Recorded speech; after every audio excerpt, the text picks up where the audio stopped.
காவேரிக்கு ரொம்ப சந்தோஷமாக இருக்குது. இந்த ப்ரெக்னன்சி கிட் பார்த்தோன்னே ரிசல்ட் பாசிட்டிவ் அப்படின்னு வந்தோன்னே அப்படி சந்தோஷப்படுறாங்க. சொல்லப்போனால் சந்தோஷத்தில் அழுகுறாங்க.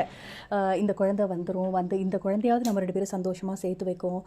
இது வந்த நேரம் நம்ம நல்லா இருப்போம் விஜய் அப்படின்லாம் நினச்சிட்டு, சரி நம்ம விஜய்க்கு கால் பண்ணி சொல்லலாம் அப்படின்னு விஜய்க்கு ஃபோன் பண்ணுறாங்க. விஜய் வந்து ஃபோன் எடுக்கவே இல்லை.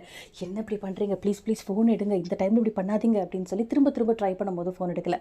சரி இது கூட நல்லதுக்கு தான் போல இருக்குது, நம்ம நேரில் போயிட்டு நம்ம விஜய் கிட்ட வந்து சொல்லிடலாம், ஒரு ரியாக்ஷன் எப்படி இருக்குன்னு பார்ப்போம் அப்படின்னு சொல்லிட்டு ஒரு பக்கம் சந்தோஷம்.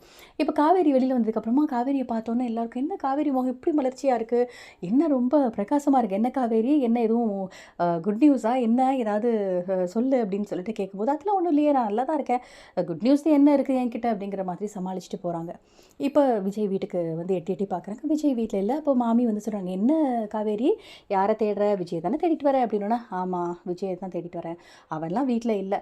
விஜய்க்கு உனக்கு ஒரு தெரியுமா, விஜய் எல்லா விஷயத்தையுமே உன்னை பற்றி என்கிட்ட சொல்லிட்டான் அப்படின்னா, ஐயோ அக்ரிமெண்ட் விஷயத்தெல்லாம் சொல்லியிருக்க போகிறாரு அப்படின்னு ஒரு பக்கம் மாமி வந்து மாமியை பற்றி நம்ம காவேரி நினைக்கிறாங்க. ஸோ அப்படியா மாமி அப்படின்னா, ஆமாம் ஒரு விஷயம் விடாமா எல்லாத்தையும் சொல்லிட்டான்.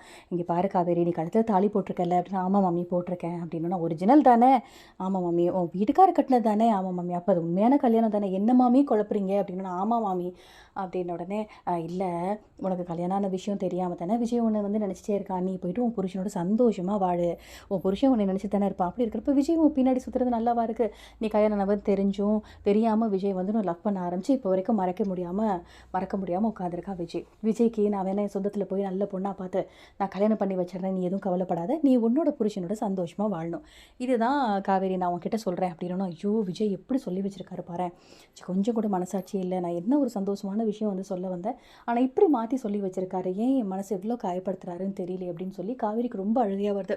ஸோ காவேரி வந்து இதை நினச்சிட்டு ஒரு பக்கம் ரொம்ப ஃபீல் பண்ணிவிட்டு எதுவுமே பேசாமல் வந்துடுறாங்க. ஸோ இந்த ஒரு விஷயத்தை காவேரி எப்படி கன்வே பண்ண போகிறாங்க அப்படிங்கிறத பார்க்கலாம். இந்த வீடியோ பிடிச்சிருந்தால் லைக் பண்ணுங்கள், அண்ட் இந்த மாதிரி எப்படி இருக்குது நம்ம சேனலை சப்ஸ்கிரைப் பண்ணுங்கள். தேங்க்யூ.